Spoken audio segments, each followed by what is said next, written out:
Hello दोस्तों, नमस्ते। कैसे हैं आप? अपन देख रहे थे दोस्तों अपनी जो कक्षा 8 है, क्लास 8 थे, उसके अंदर जो अपनी वर्क बुक आई है प्रखर 2। तो उसका बेस लाइन असेसमेंट है दोस्तों, उसको अपन देख रहे थे। तो फर्स्ट पार्ट के अंदर अपन ने 1 से लेकर 10 प्रश्न कर लिए थे। आज अपन पार्ट 2 के अंदर उसके 10 से आगे 11 से लेकर 20 तक प्रश्न को देखने वाले हैं। अगर आपने वो वीडियो अभी तक नहीं देखा है तो आप दोस्तों पहले उसके जो वीडियो का डिस्क्रिप्शन है उसके अंदर लिंक दिया हुआ है, पहले वीडियो का वहाँ जाकर आप इसको पहले देख लें। उसके बाद में आप 11वें प्रश्न से आपको यहाँ सॉल्यूशन करना है। तो दोस्तों समझना है आपको, इसके 10 अगस्त है, जो 10 अगस्त को आपको इसकी एग्ज़ाम होने वाली है आपकी स्कूल के अंदर। उसके अंदर आप अगर 60% से अधिक अंक लाएंगे तो आपको समूह ए यानी अच्छे ग्रेड में रखा जाएगा, अच्छे ग्रुप में रखा जाएगा। और 60 से कम आते हैं तो ग्रेड बी यानी नीचे वाली ग्रेड में रखा जाएगा। तो दोस्तों अपन 10 प्रश्न देख चुके थे, अब देखते हैं 11वां प्रश्न। 11वां प्रश्न है, निम्नलिखित अनुचित भिन्नों को दशमलव संख्या में परिवर्तित कीजिए। तो आपको क्या करना है दोस्तों, 121/4 है तो आपको 4 का भाग देना है 121 के अंदर। भाग देना दोस्तों आता ही होगा आपको, जैसे 3 बार जाएगा 12। फिर दोस्तों क्या होगा, 0 बचेगा और 1 उतार लेंगे। 1 में भाग नहीं जा रहा है तो अपन क्या करेंगे, मन से 0 उतारेंगे, 0 उतारेंगे, या फिर 0 बार भाग भी दे सकते हैं, आप कोई सा भी कर सकते हो। अब दो संख्या एक साथ उतर गई तो 0 आ गया, और मन से 0 उतारा तो पॉइंट आ गया। और 4 दूनी 8 है तो कितना बचा, 2 बचा। तो दोस्तों यहाँ 4 आ गए, जो 4 दूनी 8, 2 आ गया, और फिर 20 हो गया तो 5 यानी 30.25 आप इसके अंदर भाग देंगे तो आपका ये आंसर आ जाएगा। ठीक है दोस्तों, इसी तरह से नेक्स्ट देख लेते हैं। नेक्स्ट करेंगे तो 103 में अपन को 7 का भाग देना है तो क्या आएगा दोस्तों, 14.7142। आगे कुछ संख्याएं और चलती रहेंगी, आप 3 या 4 संख्या तक लिख सकते हैं। इसी तरह से 546 के अंदर आपको 11 का भाग देना है तो 49 पॉइंट आपका आंसर क्या आएगा उसके अंदर, 49.636363 चलता ही जाएगा आगे। तो 63 रिपीट हो रहा है तो 63 के ऊपर आप ये जो रेखा बना सकते हैं, इसका मतलब 6363 आगे तक रिपीट हो रहा है, ये मैंने बना दी है। ठीक है दोस्तों, इसी तरह से आपको 100 नेक्स्ट वाले में 134 के अंदर आपको क्या करना है, 17 का भाग देना आपको 134 के अंदर। तो इसके अंदर आप दोगे तो 7.8825 आगे 3 5 आगे चलता जाएगा, तो आपको 3 या 4 संख्या तक लेके छोड़ देना। ठीक है दोस्तों, अब नेक्स्ट क्वेश्चन है, 5 अंकों की सबसे बड़ी संख्या एवं 4 अंकों की सबसे छोटी संख्या का अंतर ज्ञात कीजिए। तो सबसे पहले 5 अंकों की सबसे बड़ी संख्या, तो सबसे बड़ी संख्या लिखने के लिए अपन क्या करते हैं, 5 बार 9, यानी जितने भी अंकों की सबसे बड़ी संख्या लिखनी है उतनी बार 9 लिख देते हैं। तो 5 अंकों की सबसे बड़ी संख्या लिखनी है तो 5 बार अपन ने 9 लिख दिया। और 4 अंकों की सबसे छोटी संख्या, तो सबसे छोटी संख्या में 4 अंक बनाने के लिए सबसे पहले 1 लिखते हैं, फिर उसके आगे 4 अंक बना देते हैं। 1 तो 1 का हो ही गया, फिर 2 3 4, ये 3 आगे 0 लगा देंगे तो 1000 हो गया। ये 4 अंकों की सबसे छोटी संख्या हो गई। अब इनका अंतर बताना है तो इसमें से अपन इसको माइनस कर देंगे तो क्या आएगा, बाकी करेंगे तो आएगा 98,999, ये आपका आंसर हो जाएगा। अगला प्रश्न है दोस्तों आपके कि निम्नलिखित भिन्नों की 4 समतुल्य भिन्न लिखिए। तो आपको तुल्य भिन्न लिखने का सबसे अच्छा तरीका है दोस्तों कि आपको जो भी भिन्न दे रखी है, ध्यान से समझना, जो भी भिन्न दे रखी है तो अंश का आप पहाड़ा बोलते जाएं।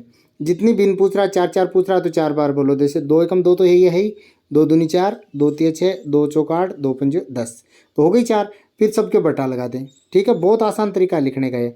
अब आप हर का पहाड़ा बोल ले, क्या है 9, तो 9 दूनी 18, 9 तिया 27, 9 चौक 36, 9 पंजे 45, तो ये आपकी भिन्न बन गई। इसी तरह से आपको सब करना है, यहाँ 4 का पहाड़ा बोलना है, 4 दूनी 8, 4 तिया 12, 4 चौक 16, 4 पंजे 20, फिर सबके बटा लगा देना है।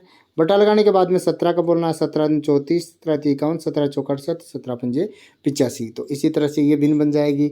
बहुत ईजी है समतुल्य भिन्न बनाना। 5 का पहाड़ा बोलेंगे 10, 15, 20, 25, और 19 का बोलेंगे 38, 57, 76 और 95। इसी तरह से 7 का 14, 21, 28 और 35। इसी तरह से 24 का 48, 72, 96 और 20, 120। तो इस तरह से अगर पहाड़े आपको नहीं आते हैं तो दोस्तों आप इसको गुणा करके भी लिख सकते हो। नेक्स्ट है दोस्तों 14वां प्रश्न है, नीचे दी गई दशमलव संख्याओं को सारणी में स्थानीय मान के अनुसार लिखिए। तो दोस्तों इसके अंदर आपको देखो पहले एक को समझ लेना आराम से, 208.631, 208.631 समझो इसको। अब देखो दोस्तों यहाँ पॉइंट आता है तो पॉइंट का विशेष ध्यान रखना है, दशमलव का ध्यान रखना है। ये पॉइंट के इधर ये इकाई का अंक होता है, ये दहाई का होता है, ये सैकड़ा का होता है, आगे 1000 अगर हो तो 1000, 10,000 चलते जाएंगे।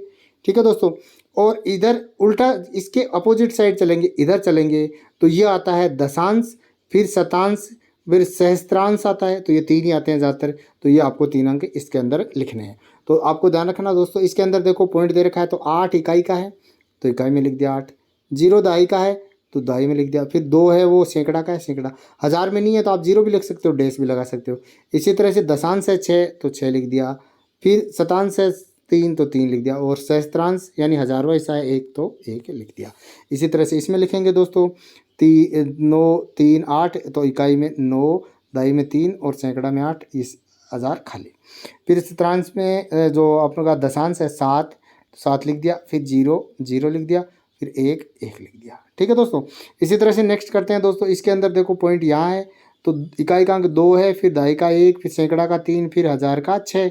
तो अपन इकाई के अंदर 3 0 सॉरी दोस्तों, ये इसका रह गया। सॉरी दोस्तों, आपको क्या करना है इसके अंदर थर्ड वाला बताना है। तो 2 1 3 6 तो आप लिख सकते हो 2 1 3 6। और आगे दोस्तों जो आपका दशांश है वो 1 है, आगे है नहीं तो आप 0 भी लिख सकते हैं, डैश भी लगा सकते हैं।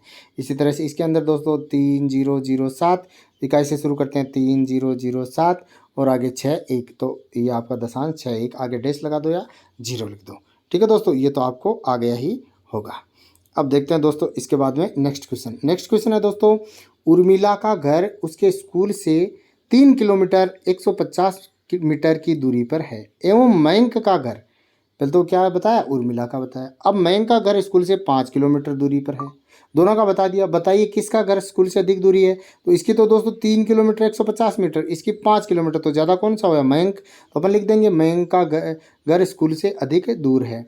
और कितना, तो कितना है तो अपन क्या करेंगे, बड़ी वाली में से छोटे वाली संख्या घटा देंगे। तो इसके अंदर 2 डिजिट है, किलोमीटर और मीटर, तो अपन अलग अलग बना देंगे किलोमीटर और मीटर। अब आपके दोस्तों क्या है, 3 बड़ी वाली ऊपर लिखेंगे तो बड़ी कौन सी है, 5 किलोमीटर, तो 5 लिख दिया। किलोमीटर कितना है इसमें 0 तो 0 0 0 लिख दिया। 3 0 इसलिए लिखे क्योंकि इधर मीटर में 3 संख्याएं अपने पास हैं। इसी तरह से इसके अंदर छोटे वाली संख्या 3 मीटर 3 किलोमीटर और 150 मीटर इसके अंदर लिख दिया। अब अपन इसको घटा देंगे, घटाएंगे तो क्या आएगा दोस्तों, इसमें से घटाएंगे तो 1 किलोमीटर 850 मीटर इसका आंसर आएगा। ठीक है दोस्तों, अच्छे से समझ में आ गया होगा। नहीं आया तो दोस्तों कमेंट बॉक्स में लिख के मेरे को कमेंट करके बताइए, मैं आगे से और सुधार करने का प्रयास करूंगा और आपको अच्छे से समझाऊंगा। नेक्स्ट है दोस्तों, एक रेलगाड़ी सूरतगढ़ से मंगलवार को 20:20 बजे प्रस्थान कर, यानी मंगलवार को 20:20 यानी रेलवे के अंदर 24 तक बजते हैं दोस्तों। दिन के 12 बजे तक 12 बज जाते हैं, फिर दिन का 1 बजता है तो क्या बजते हैं, 13 बजते हैं। दिन के 2 बजते हैं तो 14 बजते हैं, दिन के 3 बजते हैं तो 15 बजते हैं। इस तरह से बजता है दोस्तों। तो इसके अंदर अपन को देखना है कि दोस्तों 24 तक बजेंगे, तो रात की जो 12 बजे होती है उसमें 24 बजते हैं दोस्तों। तो अपन को ये ध्यान रखना है और ध्यान रख के ये करना है। अब देखो दोस्तों, इसके अंदर पहले अपन फिर वो क्या करते हैं, प्रस्थान कर बुधवार को 5:40 से 5:40 बजे पहुंच जाती है, यानी सुबह 5 बजे की 40 मिनट पर पहुंच जाती है। तो बताइए रेलगाड़ी सूरतगढ़ से जयपुर की यात्रा में कितना समय लेती है। तो इसका आंसर आएगा 9 घंटे 20 मिनट। कैसे आएगा दोस्तों, पहले तो अपन क्या करेंगे कि 20:20 से 24 बजे तक जाएंगे। तो 20:20 से 24 बजे तक जाएंगे तो दोस्तों ये अपना टाइम आ जाएगा 3 घंटे और 40 मिनट, और 5:40 ये है तो 5 घंटे और 40 मिनट ये आ जाएगा। तो देखो दोस्तों इसका जोड़ किस तरह से करना है, 40 40 80 मिनट होती है, तो 60 मिनट का 1 घंटा हो जाता है। तो 20 मिनट एक तो हासिल आ जाएगी 1 घंटे की, और 20 मिनट एक्स्ट्रा, और 3 1 4 1 5 जोड़ेंगे तो 9 घंटा 20 मिनट इसका आंसर अपने पास से हो जाएगा दोस्तों। अगला प्रश्न है दोस्तों कि मोहित के पास 500 रुपये हैं, वह उन रुपयों से अभ्यास पुस्तिकाएं खरीदना चाहता है। यदि एक अभ्यास पुस्तिका का मूल्य 40 रुपये है तो मोहित अधिक से अधिक कितनी अभ्यास पुस्तिकाएं खरीद सकता है और उसके पास कितने रुपये शेष बचेंगे। अभ्यास पुस्तिका मतलब आपकी कॉपी नोटबुक होती है, वो खरीदना चाहता है। तो 500 रुपये हैं तो 500 में से 40 रुपये की एक ही आती है, तो अपन क्या करेंगे 500 के अंदर 40 का भाग दे देंगे। तो 500 के अंदर 40 का भाग देंगे तो 12 बार तो पूरा जाएगा दोस्तों, और शेष पल क्या बचेगा अपना 20 बचेगा। तो कुल पुस्तकें कितनी खरीद सकता है, 12 खरीद सकता है, और शेष रुपये बचेंगे 20 बचेंगे।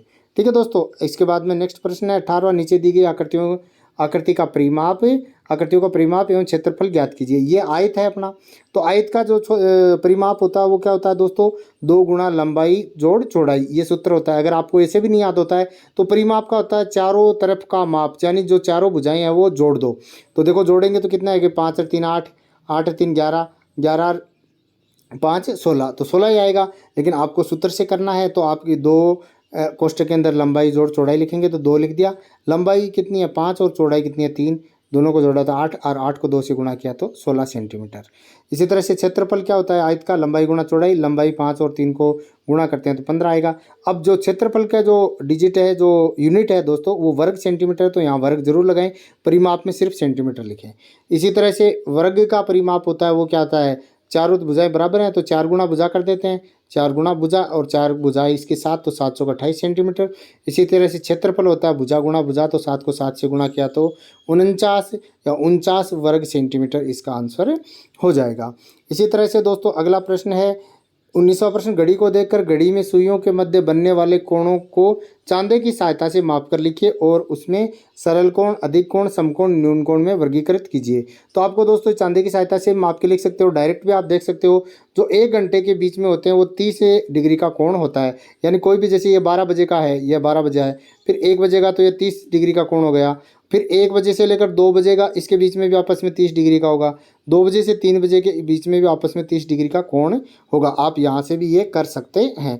तो देखो दोस्तों कितना आया, इसके अंदर देखो 12 से 1 का 30 डिग्री, फिर 1 से 2 का 30 डिग्री और 2 से 3 का 30, तो 30 30 30 3 12 और 90 डिग्री, और 90 डिग्री को कोण को क्या कहते हैं, समकोण कहते हैं। इसी तरह से इसमें भी आप देख सकते हो दोस्तों कितने गैप है, 1 2 3 और 4, तो 4 को आप 30 से गुणा करोगे तो 120 आ जाएगा। 190 डिग्री से अधिक और 180 डिग्री से कम के कोण को अधिक कोण कहते हैं। अब है दोस्तों लास्ट प्रश्न है कि कक्षा 8 के 15 विद्यार्थियों द्वारा पसंद किए जाने वाले रंग निम्नानुसार है, यानी 15 विद्यार्थियों को रंग दिए हुए हैं। पहले को गुलाबी, दूसरे को हरा, तीसरे को नीला, चौथे को गुलाबी, पांचवें को पीला, इस तरह से 15 विद्यार्थी हैं, इसका रंग पसंद किया गया है। इन आंकड़ों को नीचे दी गई सारणी में प्रदर्शित कीजिए और ग्राफ पेपर पर दंडालेख खींचिए। तो आपको दंडालेख भी खींचना है, तो आपको पहले तो बताना है, ये सारणी बनानी है। सारणी में देखो दोस्तों, पसंद गुलाबी, तो गुलाबी कितनी बार आया दोस्तों, इसके अंदर अपना आप गुलाबी देखोगे तो 6 बार आया, तो विद्यार्थियों की संख्या 6 आ जाएगी। 6 को टेलीमार्क के अंदर ऐसे लिखते हैं दोस्तों, टेलीमार्क में जैसे 5 तक ऐसे लिखते हैं, 1 ऐसे, 2 ऐसे, 3 ऐसे, 4 ऐसे और 5 को ऐसे इधर काटता है, ये 5 हो गया, और ये आगे 6 लगा दिया तो ये 6 हो गया। इसी तरह से हरा रंग के इसमें 3 बार आया है तो 3 विद्यार्थी हो गए, 3 इस तरह से लिख देंगे। नीला रंग 4 बार आया तो 4 विद्यार्थी हो गए, 4 को ऐसे लिखते हैं टेलीग्राम में। पीला रंग 2 बार आया है तो 2 को 2 लिख दिया विद्यार्थी, और टेलीग्राम में वो टेलीमार्क होते हैं उसके अंदर ऐसे लिखते हैं। ठीक है दोस्तों, अब इसके अंदर आप उनको ग्राफ दिखाना है। गुलाबी, तो गुलाबी कितने विद्यार्थी हैं, 6, तो गुलाबी वाले डब्बा है इसके अंदर आपको मिलेगा वो 6 तक लेके जाना आपको। आप चाहो तो इसके अंदर कलर भी भर सकते हो, कोई भी कलर। और हरे वाला डब्बा कितने तक लेके जाना है, 3 तक, तो आप 3 के बराबर इसको लेके जाओगे एकदम स्केल की सहायता से। नीला वाला 4 तक लेके जाओगे, और हरा वाला पीला वाला 2 तक लेके जाओगे। तो इस तरह से आपका ये दंडालेख बन जाएगा दोस्तों। तो ये हो गया दोस्तों आपका बेसलाइन असेसमेंट है, जो प्रारंभिक मूल्यांकन है उसके सभी प्रश्नों का सॉल्यूशन। आप दोस्तों अन्य वर्कशीट है उसका सॉल्यूशन भी आप मेरे चैनल पर प्राप्त कर सकते हैं। उसके लिए आपको चैनल को सब्सक्राइब करना है और वीडियो को लाइक और शेयर ज़्यादा से ज़्यादा करना है। बेल आइकन को ऑन करके ऑल को सेलेक्ट कर लेना, ताकि आने वाले वीडियो का नोटिफिकेशन आपको मिल जाएगा। वीडियो आपको सर्च नहीं करना पड़ेगा दोस्तों। टेलीग्राम चैनल ज्वाइन कर लीजिए, लिंक डिस्क्रिप्शन में दिया हुआ है, वहाँ से भी आपको सभी वीडियो मिल जाएंगे। धन्यवाद दोस्तों।